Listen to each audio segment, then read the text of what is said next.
ஓடிக்கொண்டிருந்த பேருந்தில் திடீரென்று தாக்கப்பட்ட நடத்துனர். இங்க என்ன நடக்குதுன்னு உறைந்து போன பயணிகள். டிக்கெட் எடுக்கலனா கேட்பாங்க, அதுக்கு அடிப்பீங்களான்னு கொந்தளித்த பொதுமக்கள்.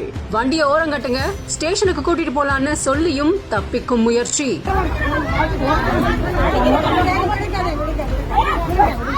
சாலையில் நடந்த பரபரப்பான சம்பவம். திருப்பூர் டு பல்லக்கவுண்டம் பாளையம் பகுதிக்கு போற நகர பேருந்துல நடத்துனர் ஒருத்தர் டிக்கெட்டுக்காக எல்லார்ட்டையும் கேட்டுக்கிட்டு இருக்கும் போது அந்த நேரம் பார்த்து அங்கிருந்த வடமாநில இளைஞர் ஒருத்தர் டிக்கெட் எடுக்கல அப்படின்னு தெரிய வந்திருக்கு. இது பத்தி நடத்துனர் கேட்கும் போது 2 பேருக்கும் இடையே வாக்குவாதமும் தகராறும் ஏற்பட்டிருக்கு. இதுல வடமாநில இளைஞர் நடத்துனரை தாக்கப்பட்டதா கூறப்படுது. இதனால ஆத்திரமடைந்த நடத்துனரும் மற்றும் வண்டியை இயக்கின ஓட்டுநரும் சாலையோரமா வண்டியை நிறுத்தி இருக்காங்க.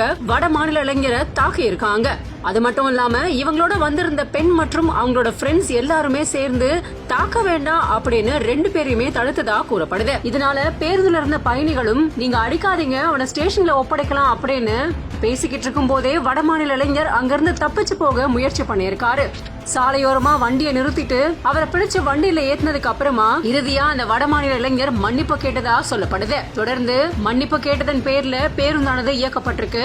இதனால என்ன நடக்குமோ ஏது நடக்குமோ அப்படின்னு பேருந்துல இருந்த பயணிகள் அச்சம் அடைஞ்சிருக்காங்க. இந்த தகராறு தொடர்பான வீடியோ காட்சிகள் இப்ப வெளியாகி பெரும் பரபரப்பை ஏற்படுத்தி இருக்கு.